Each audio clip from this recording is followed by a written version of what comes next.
The morning sunlight filtered through the tall windows of Windsor Castle, casting golden streaks across the polished marble floors. Princess Charlotte stood near the grand staircase, her small hands fidgeting with the hem of her navy blue coat.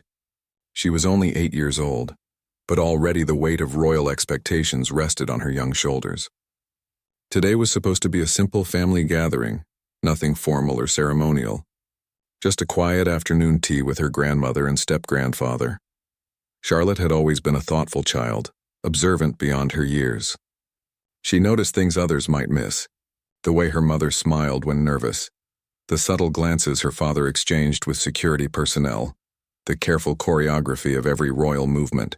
But lately something else had caught her attention. The relationship between her family and Queen Camilla had always been complex, layered with unspoken tensions that even a child could sense. As she waited in the hallway, Charlotte could hear voices drifting from the drawing room. Her grandmother's voice was warm and familiar. But there was another voice too. Camilla's tone carried a certain authority that made Charlotte feel small and uncertain. The young princess had been taught to be respectful, to curtsy properly, to speak only when spoken to. She had memorized all the rules, practiced them countless times with her nanny and her mother. Yet something about Camilla made her nervous in a way that other adults did not. The double doors opened, and a uniformed attendant gestured for Charlotte to enter. She took a deep breath, straightened her posture the way her mother had taught her, and walked into the ornate drawing room. The space was breathtaking, with its silk wallpaper, antique furniture, and paintings of long-deceased ancestors staring down from gilded frames. Queen Camilla sat in a high-backed chair near the fireplace, her posture perfect, her expression composed. She wore a pale green dress and a string of pearls that caught the afternoon light. Charlotte approached and executed what she hoped was a proper curtsy. Her knees bent, her head lowered, her hands grasped the sides of her coat. For a moment everything seemed fine, but as she rose, something went wrong. Her foot caught on the edge of the ornate rug and she stumbled slightly forward. It was barely noticeable, just a small loss of balance, but in that split second, Charlotte's hand reached out instinctively to steady herself. Her fingers brushed against Camilla's arm. The contact was brief, accidental, and entirely innocent. But the reaction was immediate and unmistakable. Camilla's eyes widened, and she drew back sharply as if Charlotte had committed some grievous offense. The temperature in the room seemed to drop. Charlotte froze, her face flushing with embarrassment and confusion. She had not meant to touch anyone. She had only tried to keep from falling. Yet the look on Camilla's face suggested she had done something terribly wrong. Standing by the doorway, completely still and silent, was one of the Queen's personal guards. His name was Thomas Garrett, a man who had served the royal family for nearly 15 years. He was trained to remain expressionless, to be invisible unless needed, to never show emotion or opinion. But in that moment, as he watched the young princess stumble and reach out, as he saw the look of shock and disapproval on Camilla's face, something inside him shifted. His jaw tightened. His hands, clasped behind his back, clenched into fists. His eyes, usually neutral and distant, filled with an emotion he could not name. It was not anger exactly, nor was it sadness. It was something deeper, something that had been building for months. Charlotte quickly withdrew her hand and took a step back, her eyes glistening with unshed tears. She whispered an apology, her voice barely audible. Camilla said nothing for a long moment, simply staring at the child with an expression that was difficult to read. Finally, she gave a curt nod and gestured toward a chair on the opposite side of the room. Charlotte moved to sit down, her movements stiff and mechanical. She kept her gaze fixed on the floor, not daring to look up. Thomas remained at his post, but his mind was racing. He had witnessed many things during his years of service. He had seen arguments, disagreements, moments of tension between family members. But this felt different. This was a child, a young girl who had made an innocent mistake, and she was being treated as though she had violated some sacred protocol. He thought of his own daughter, who was around Charlotte's age. He imagined how he would feel if someone treated her with such coldness over something so trivial. The tea service began, but the atmosphere in the room was thick with discomfort. Charlotte sat quietly, her hands folded in her lap, her eyes downcast. She answered questions when asked, but her voice lacked its usual brightness. Thomas watched as the minutes crawled by, each one feeling heavier than the last. He told himself to remain professional, to ignore the tightness in his chest, to focus on his duties. But he could not shake the image of Charlotte's face, the way her small shoulders had hunched with shame, the way her confidence had crumbled in an instant. When the tea finally ended, Charlotte was dismissed. She stood, curtsied again with exaggerated care, and walked toward the door. As she passed Thomas, he saw a single tear slide down her cheek. She quickly wiped it away, glancing up at him for just a second. Their eyes met, and in that brief exchange something unspoken passed between them. She saw that he had noticed. He saw that she was hurting, and then she was gone, disappearing down the long corridor with an attendant at her side. Thomas stood alone in the hallway after the door closed. His heart pounded in his chest. His breathing was uneven. He had broken protocol once before in his career, and it had nearly cost him his position. He knew better than to let personal feelings interfere with his duties. Yet as he stood there in the silence, he realized that something fundamental had shifted. He could no longer pretend that what he had witnessed did not matter. The question was, what would he do about it? Thomas Garrett had always prided himself on his professionalism. In 15 years of service to the royal family, he had mastered the art of being present yet invisible, alert yet detached. He had stood guard during state dinners, royal weddings, and private family moments that the public would never know about. He had learned to hear without listening, to see without observing, to be a fixture rather than a person. It was the only way to survive in a world where every gesture was scrutinized and every word could have consequences. But after that afternoon in the drawing room, something inside him had cracked. He tried to push the incident from his mind, to convince himself that it was not his place to judge or question. He reminded himself of his training, his oath, his responsibility. Yet every time he closed his eyes, he saw Charlotte's face, the confusion and hurt in her expression, the way she had recoiled from Camilla's disapproval. It haunted him in a way that nothing else had during his years of service. That evening, Thomas returned to his small apartment on the outskirts of London. It was a modest place, sparsely furnished, with little to suggest that the man who lived there served one of the most powerful families in the world. He hung his uniform jacket in the closet and sat down on the edge of his bed, still wearing his dress shirt and trousers. His wife Anna was in the kitchen preparing dinner. He could hear the clatter of pots and the hum of the ventilation fan. Normally the sounds were comforting, a reminder of the life he had outside the palace walls. But tonight they felt distant and unreal. Anna appeared in the doorway, wiping her hands on a towel. She was a kind woman with soft features and warm brown eyes, the kind of person who could read emotions even when they were carefully hidden. She had been married to Thomas for 12 years, and she knew when something was troubling him. She sat down beside him, placing a hand on his shoulder. Thomas hesitated. He was not supposed to discuss what happened inside the palace. The confidentiality agreements he had signed were extensive and binding. But Anna was his wife, his confidant, the one person in the world he trusted completely.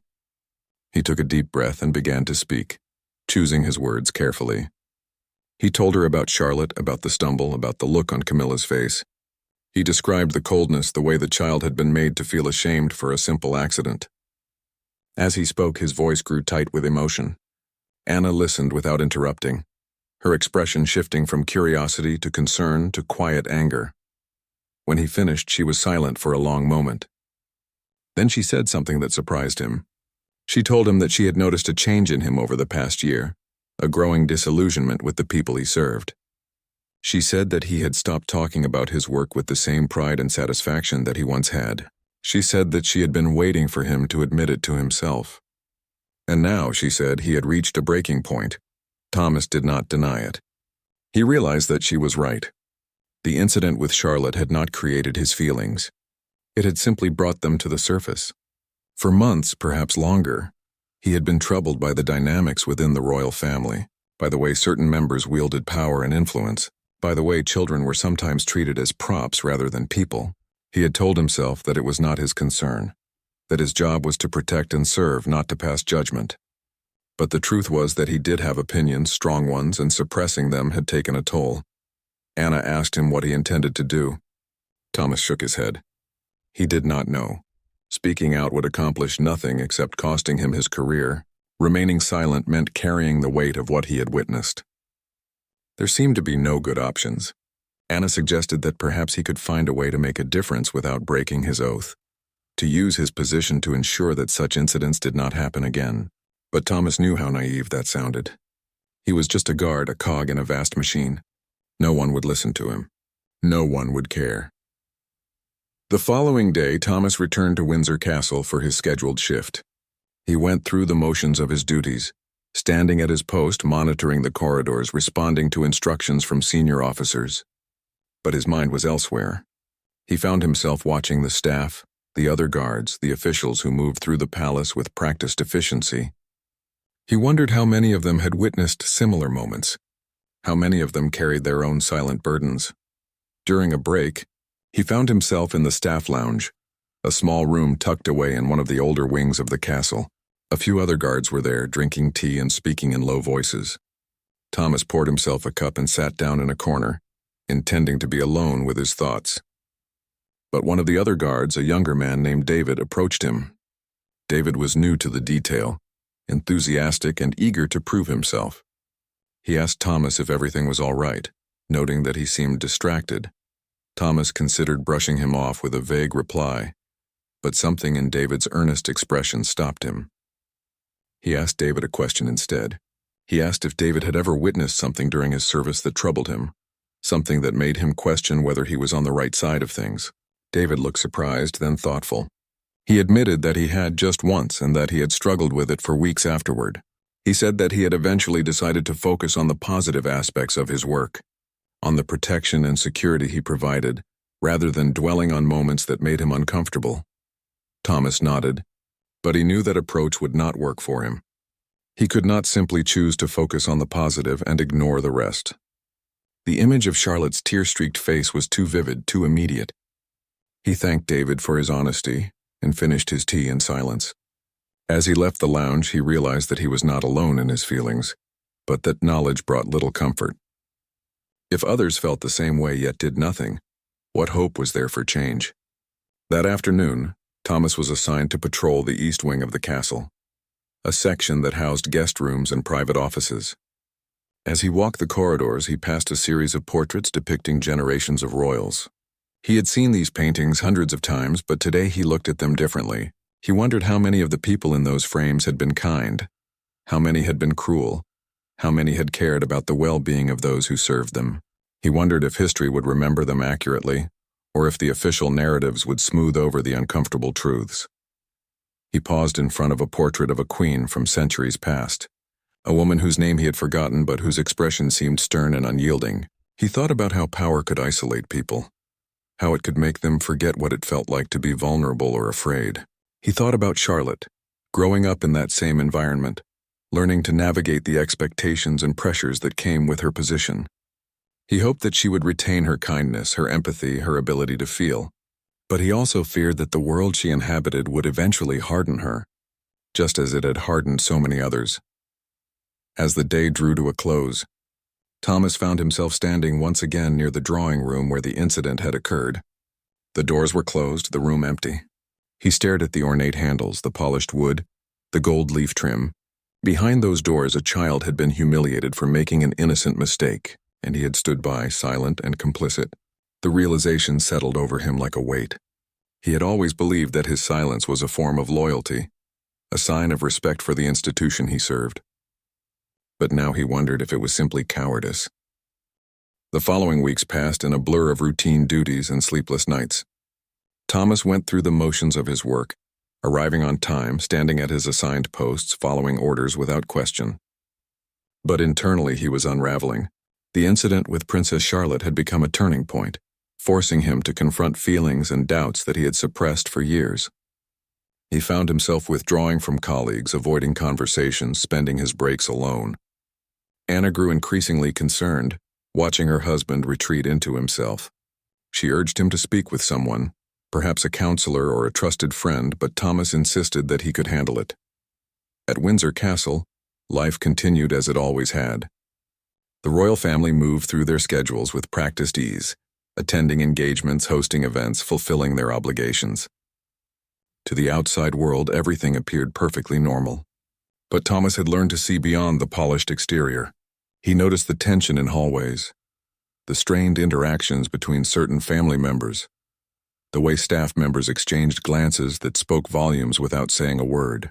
He was not the only one who sensed the cracks beneath the surface. One afternoon, Thomas was assigned to accompany a group of senior staff members to a meeting in one of the castle's administrative offices. It was a routine security detail, nothing unusual or particularly demanding.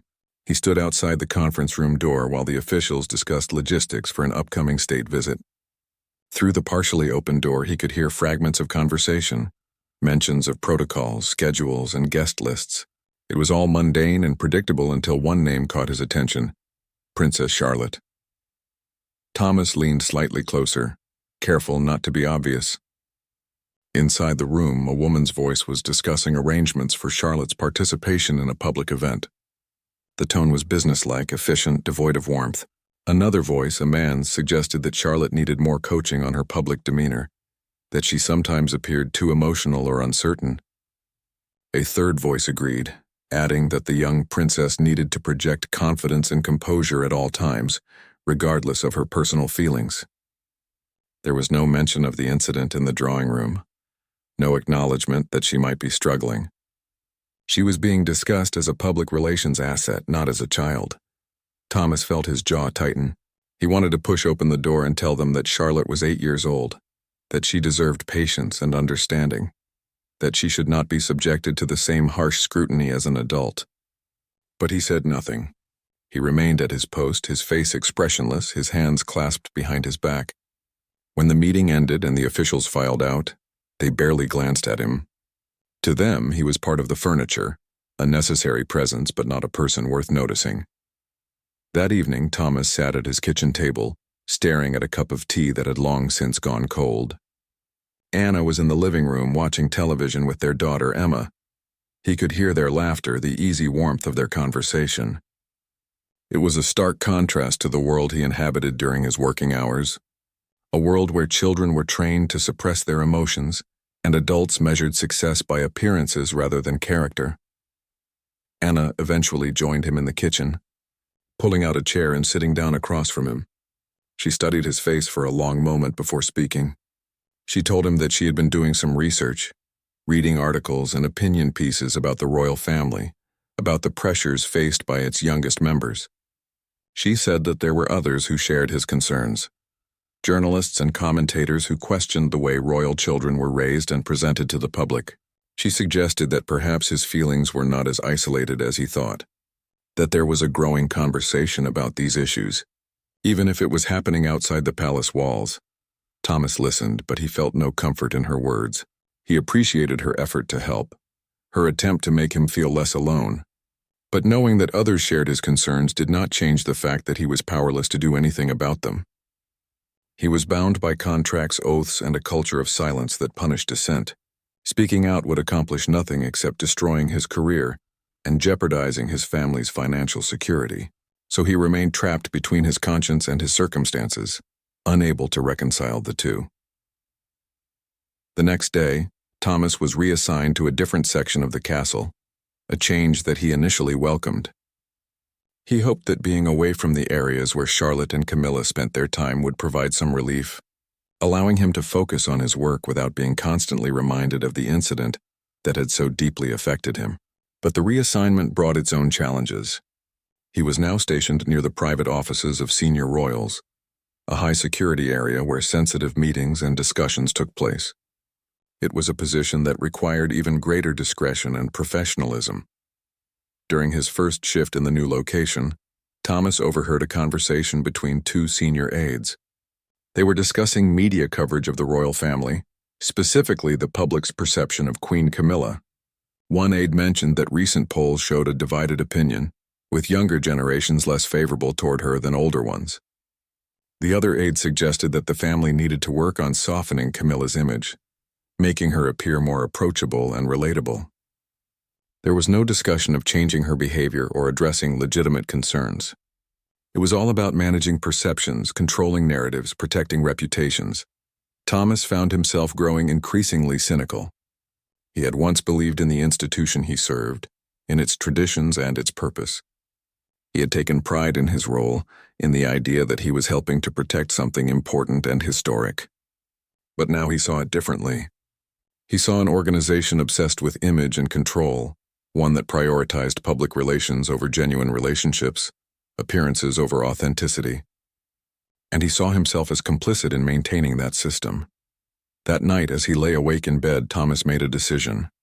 He could not continue living with the internal conflict that was tearing him apart. He needed to find a way to reconcile his values with his circumstances, even if that meant making difficult choices. He did not yet know what those choices would be, but he knew that he could no longer pretend that everything was fine. He had reached a point where something had to change, whether it was his situation or his perspective. Anna stirred beside him, sensing his restlessness. She asked if he was all right, her voice thick with sleep. Thomas hesitated, then told her the truth. He said that he was not all right, that he had not been for a long time, and that he needed to figure out what to do about it. Anna reached for his hand, squeezing it gently. She told him that whatever he decided, she would support him. She said that she would rather have a husband who struggled with his conscience than one who had learned to ignore it. Her words brought him a small measure of comfort, a reminder that he was not entirely alone. Over the following days, Thomas began to pay closer attention to the world around him. He listened more carefully to conversations, observed interactions with greater scrutiny, and allowed himself to acknowledge the things that troubled him. He noticed patterns that he had previously ignored or dismissed. He saw how certain staff members were treated with respect, while others were spoken to with impatience or condescension. He saw how decisions were made without consulting those who would be affected by them. He saw how loyalty was demanded but rarely reciprocated, and he saw Princess Charlotte again. She was walking through a corridor with her nanny, her small hand clasped in the older woman's. Charlotte looked subdued, her usual spark of energy dimmed. When she passed Thomas, she glanced up at him briefly. There was recognition in her eyes, a silent acknowledgement of their shared moment in the drawing room. Thomas gave her a small, respectful nod, nothing more. But in that brief exchange, he felt a renewed sense of purpose. He could not undo what had happened. He could not change the system.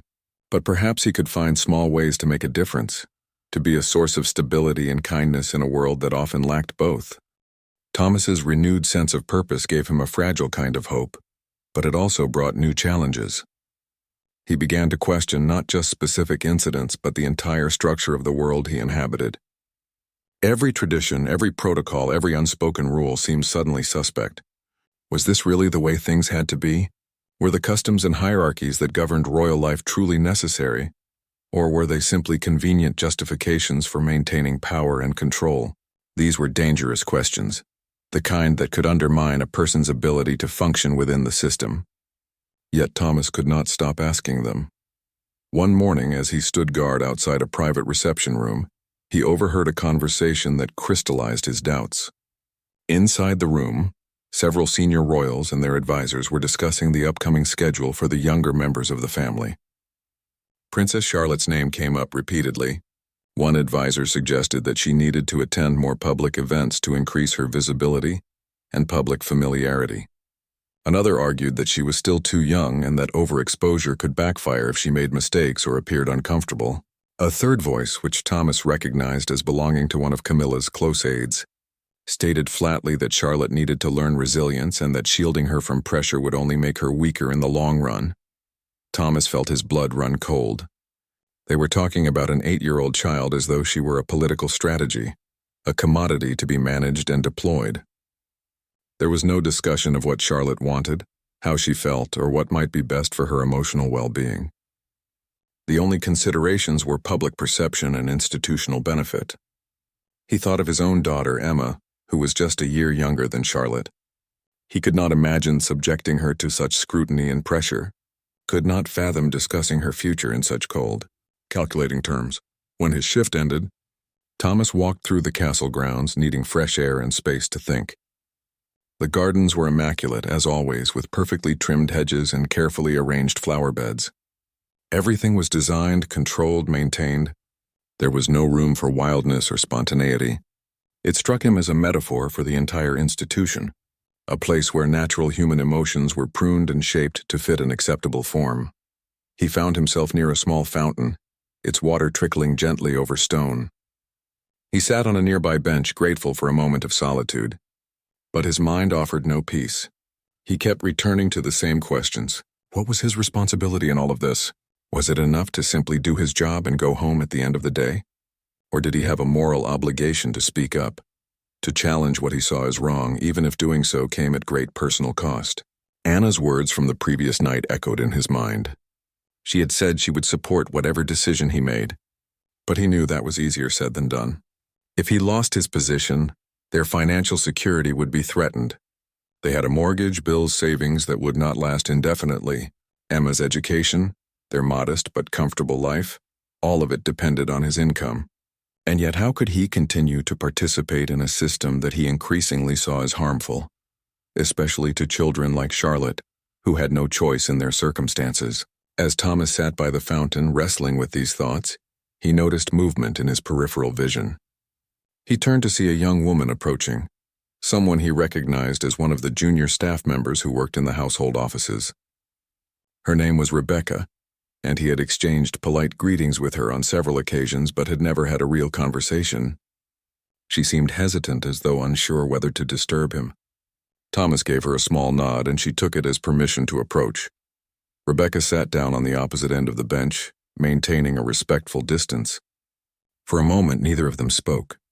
Then she said something that surprised him. She said that she had noticed him seemed troubled lately and wanted to make sure he was all right. Thomas was taken aback. He had thought his internal struggle was invisible, hidden behind the professional facade he maintained. But apparently it showed more than he realized. He was about to deflect with a generic response when something made him pause. Perhaps it was the genuine concern in Rebecca's voice, or the fact that she had taken the risk of approaching him. Perhaps it was simply the exhaustion of carrying his burden alone. Whatever the reason, he found himself being more honest than he intended. He told her that he had witnessed something that troubled him deeply, something involving a member of the family and a child, and that he was struggling with how to reconcile his feelings with his duties. Rebecca listened without interrupting. When he finished, she was quiet for a long moment. Then she shared her own experience. She told him that she had been working at the castle for 3 years, and that she had seen many things that made her uncomfortable. She spoke of the way certain staff members were treated, the casual cruelty that sometimes passed for efficiency, the way concerns were dismissed or ignored if they were inconvenient. She said that she had learned to keep her head down, to do her job without asking questions, because that was the only way to survive in such an environment. But she also admitted that it wore on her. She said that she often went home feeling hollow, as though she had left a part of herself behind.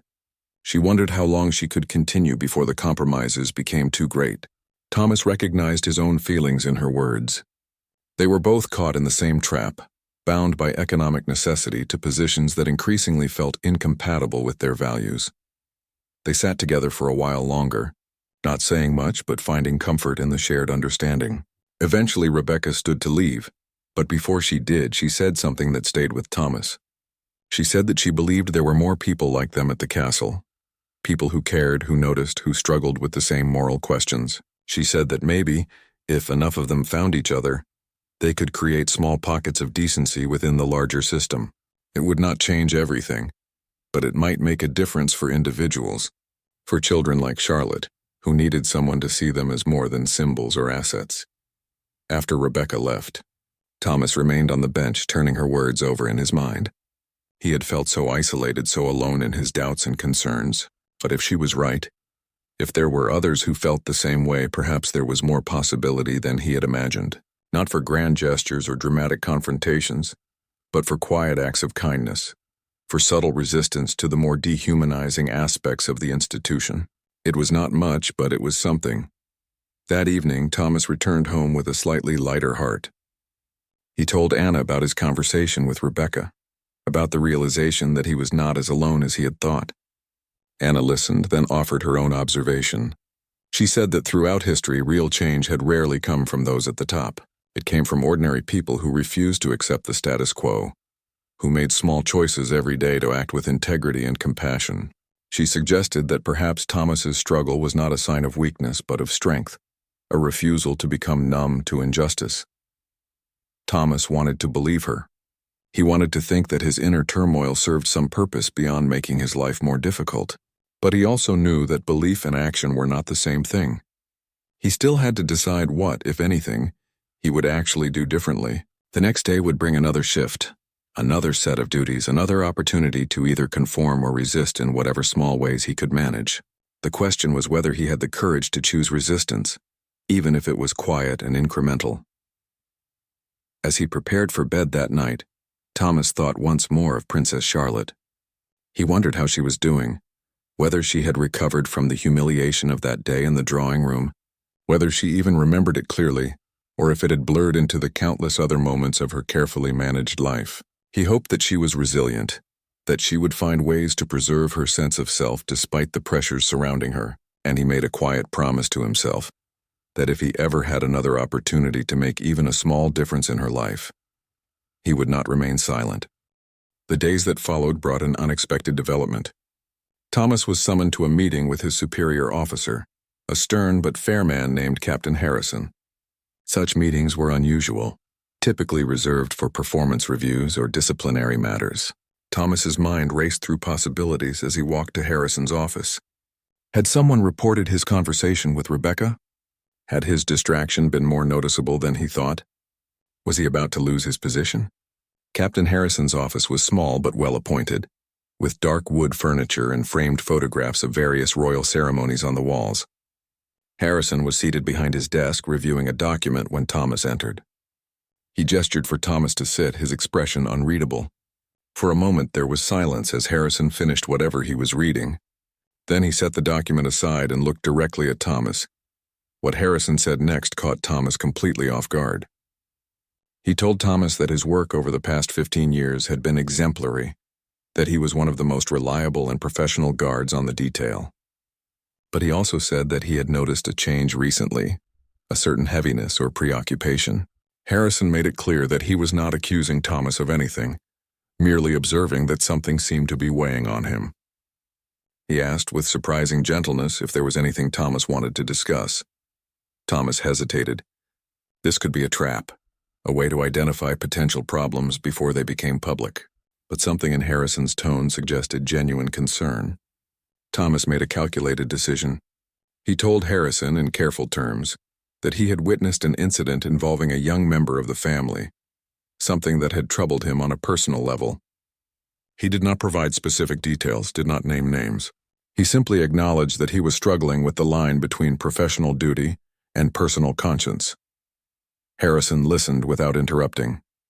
When Thomas finished, the captain sat back in his chair and was quiet for a long moment. Then he began to speak, and what he said surprised Thomas even more than the initial summons had. Harrison told him that he understood exactly what Thomas was experiencing because he had gone through something similar years earlier.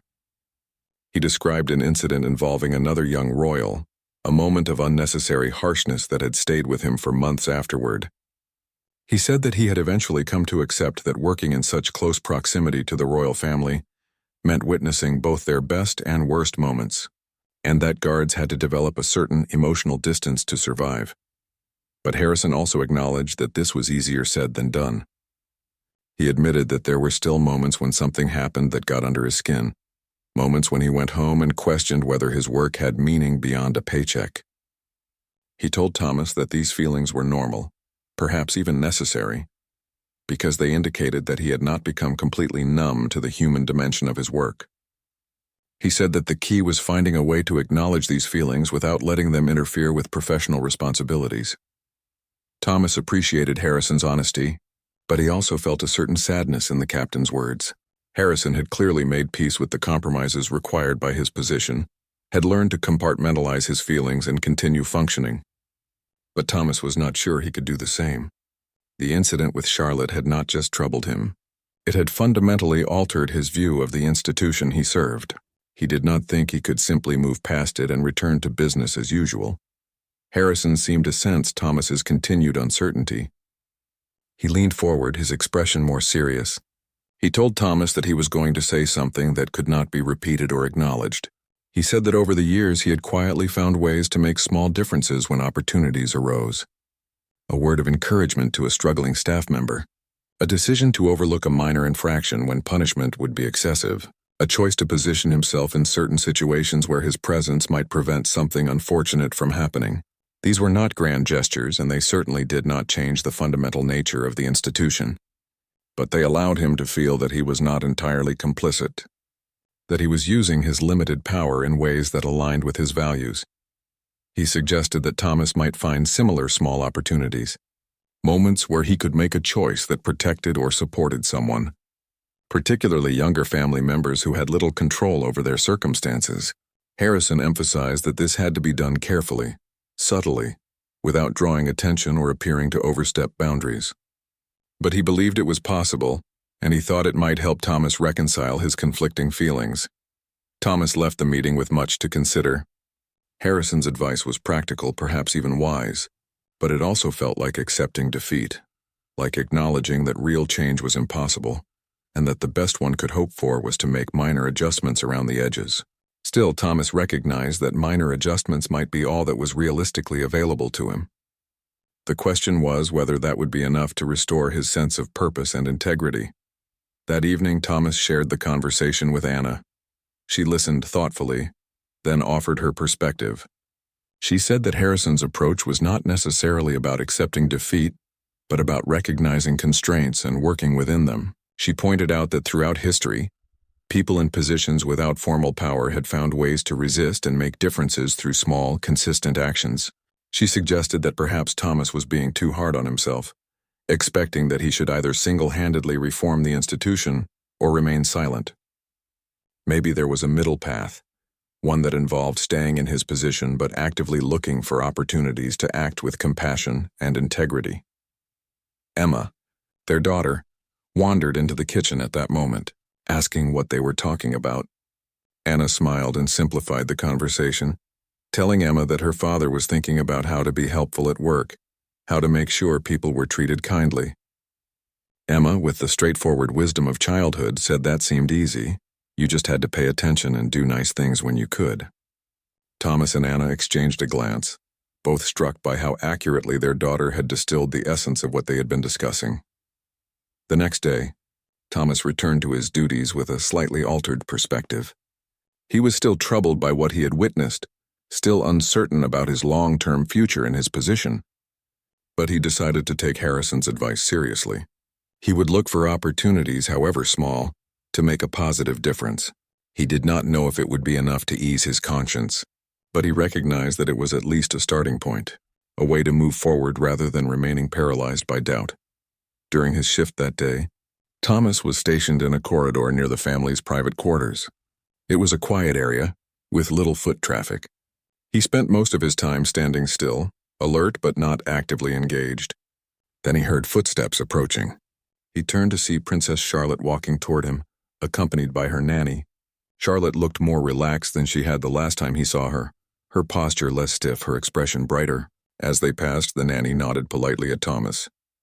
Charlotte looked up at him, and for a brief moment their eyes met. Thomas made a decision in that instant. He gave Charlotte a warm, genuine smile, the kind of smile he would give his own daughter.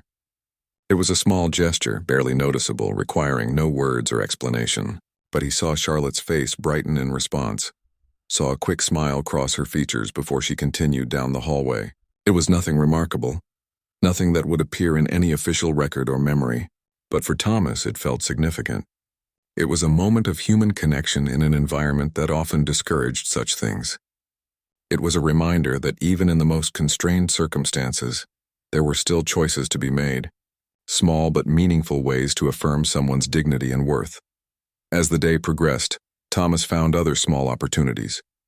He held a door open for a junior staff member struggling with a heavy box. He offered a respectful greeting to a housekeeper who was often ignored by security personnel. He positioned himself in a hallway in a way that gave a nervous young aide a moment to compose herself before entering an important meeting. None of these actions were dramatic or costly, but each represented a choice to act with awareness and kindness, rather than simply going through the motions of his duties. By the end of his shift, Thomas felt something he had not experienced in weeks, a quiet sense of satisfaction. He had not solved any major problems or changed any fundamental realities, but he had acted in accordance with his values, had found ways to be helpful and humane within the constraints of his position. It was not everything he wished he could do, but it was something, and for now that felt like enough. Weeks turned into months, and Thomas settled into a new rhythm. He continued his duties at Windsor Castle, but with a different mindset. He no longer saw himself as merely a passive observer or an unquestioning servant of the institution. Instead, he viewed himself as someone with limited but real agency, someone who could make choices that mattered, even if those choices were small and largely invisible to others. This shift in perspective did not solve all his internal conflicts, but it provided a framework for managing them, a way to live with the tensions inherent in his position. Princess Charlotte crossed his path several more times over those months. Each encounter was brief, nothing more than a passing moment in a hallway or a distant sighting during a formal event. But Thomas noticed that she seemed to be regaining her confidence, her natural brightness gradually returning. He did not know whether his small gesture of warmth that day in the corridor had made any difference, but he liked to think that perhaps it had been one small moment of kindness in what was undoubtedly a challenging existence for a young girl. Thomas also became more observant of the other children in the family, the young princes and princesses who were growing up under constant scrutiny.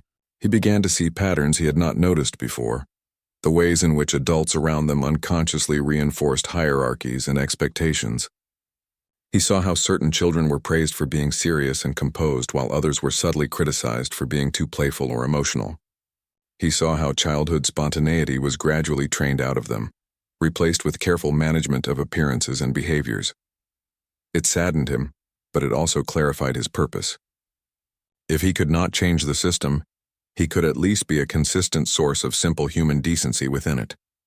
He made it a point to acknowledge the children when appropriate, to offer them genuine smiles rather than the formal, distant expressions that most staff maintained. He was careful not to overstep, always remaining professional and appropriate, but within those boundaries, he tried to be the kind of adult presence he would want his own daughter to encounter, someone who saw her as a person, not just a title or a future headline. Rebecca, the young staff member he had spoken with by the fountain, became an occasional ally in these small acts of resistance. They did not meet often or speak openly about what they were doing, but they developed an unspoken understanding. Sometimes it was as simple as a brief glance exchanged when something particularly egregious happened, a shared moment of recognition that affirmed they were not alone in their perceptions. Other times one of them would find a subtle way to support the other's quiet efforts to treat people with dignity. Thomas also noticed that there were others like them, staff members and guards who seemed to operate with similar values. They did not form any kind of organized group or movement. That would have been impossible and dangerous. But there was a quiet network of people who looked out for each other, and for the more vulnerable individuals within the castle walls. It was not much, but it was something. It meant that the institution, for all its rigidity and hierarchy, still contained pockets of genuine humanity. One particular afternoon stood out in Thomas's memory. He was assigned to a section of the castle where a children's event was being held. It was a relatively informal gathering, with young members of the family participating in activities designed to be photographed for public relations purposes. Thomas watched as Charlotte and several other children were guided through various stations, each carefully planned to convey specific messages about the royal family's values and accessibility. At one point, Charlotte was supposed to participate in a craft activity, making something simple under the watchful eyes of photographers and handlers. But Thomas could see that she was not particularly interested in the assigned task. Her attention kept drifting to a window where she could see birds gathering near a tree. It was a perfectly natural response for a child. But the adults around her kept redirecting her attention back to the craft, insisting that she focus on what she was supposed to be doing. Thomas saw the frustration building in Charlotte's expression, the way her small shoulders tensed with each redirection. He could not intervene directly without overstepping his role, but he positioned himself near the window, and when Charlotte's gaze wandered there again, he made eye contact with her and gave a small, understanding nod in the direction of the birds. It was a tiny acknowledgement, a brief moment that said, "I see what you're looking at. I understand." Charlotte's expression softened slightly, and though she returned her attention to the craft activity, there was less tension in her posture. Later, as the event was concluding, Thomas overheard one of the handlers criticizing Charlotte for being distracted and not fully engaged. The criticism was delivered in a tone that was professional but cold, treating the child's natural curiosity as a failure of discipline. Thomas felt the familiar surge of anger and frustration, but he also recognized that there was nothing he could do to change the handler's attitude. What he could do, however, was ensure that his own presence in such situations was different, that there was at least one adult in Charlotte's orbit who did not view her humanity as a problem to be managed. As his shift ended that day, Thomas reflected on how much he had changed over the past months.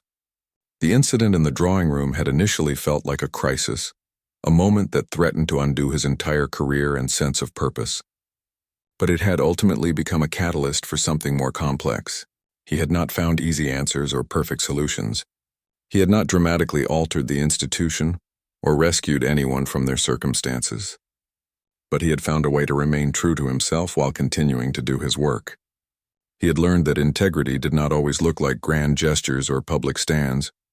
Sometimes it looked like small, consistent choices made in moments when no one was watching, choices that affirmed the humanity of others, even in environments that often seemed designed to suppress it. Anna noticed the change in him. One evening, as they sat together after Emma had gone to bed, she told him that he seemed more at peace than he had been in a long time. She said that the weight he had been carrying appeared lighter, though she knew it had not disappeared entirely. Thomas agreed. He told her that he had not solved all his doubts or reconciled all his conflicts, but he had found a way to live with them that did not require betraying himself.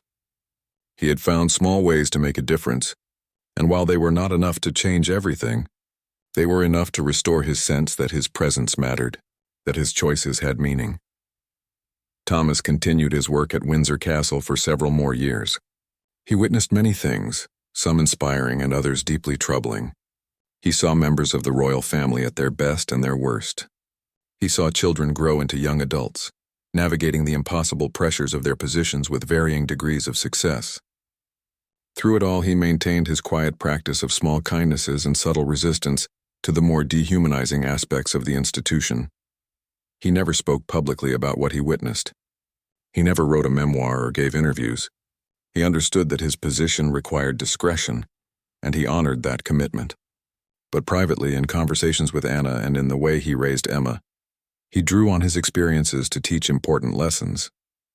He taught his daughter that institutions could be both necessary and flawed, that authority deserved respect but not blind obedience, that individuals always had choices even in constrained circumstances, and that kindness was never wasted even when it seemed too small to matter. Princess Charlotte grew into a poised and thoughtful young woman. Thomas watched from a distance as she took on more public responsibilities, as she developed her own voice and presence within the family. He liked to think that somewhere in her memory was that afternoon in the drawing room, the moment when an adult's coldness had hurt her, but also the moments when other adults had offered small gestures of understanding and warmth. He hoped that those contrasting experiences had taught her something important about the kind of person she wanted to be, about the difference between wielding power and using it wisely. Years later, when Thomas retired from his position, he left with mixed feelings. He was glad to step away from an environment that had often challenged his values, but he also recognized that his time there had shaped him in important ways.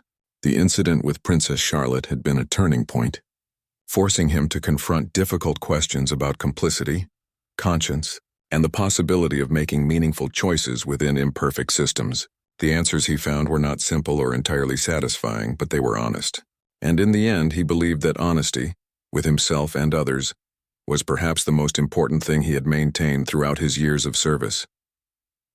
The royal family continued on, as it always had and likely always would. The children who had been young when Thomas began his service became adults with children of their own. The patterns and pressures that had troubled him continued to shape new generations. But Thomas took some comfort in knowing that within that vast and often impersonal institution, there had been moments of genuine human connection, small acts of kindness and recognition that affirmed the dignity of individuals even in circumstances designed to subsume them into